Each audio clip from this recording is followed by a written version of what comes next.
Hello guys, तो आज मैं आपको बताऊंगा कि आप एक रूबिक्स क्यूब के अंदर 3 तरह का पैटर्न कैसे बना सकते हो। तो गाइस, जैसा कि आप इसमें देख सकते हो गाइस, इसमें फर्स्ट टॉप पर सेंटर चेंजिंग वाला पैटर्न है। यहाँ पर गाइस एस जैसा पैटर्न है और गाइस यहाँ पर 8 वाला पैटर्न है जो ऐसे देखने पर 8 दिखता है। तो गाइस मैं आपको यही सिखाने वाला हूँ। तो गाइस अगर ये सीखना है तो गाइस आपको पहले ये वाला सीखना होगा, ये वाला पैटर्न। तो इसको आप जाके पहले मेरे चैनल पर देख लीजिए, मैं फिर आपको सिखाता हूँ। गाइस पहले आपको क्या करना है कि जो जो ऊपर से भी सेंटर से मैच है उसको 2 बार रोटेट कर देना है।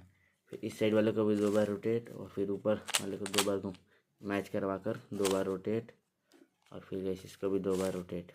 हम गैस नीचे वाले को हम 2 बार रोटेट कर देंगे। तो कैसे हमारा बन गया है, देखिए आप 8 वाला पैटर्न बन गया एस जेड। और ये सेंटर वाला गाइस लाइक एंड सब्सक्राइब का बटन दबा दीजिएगा और बहुत ज़्यादा खूबसूरत है गाइस।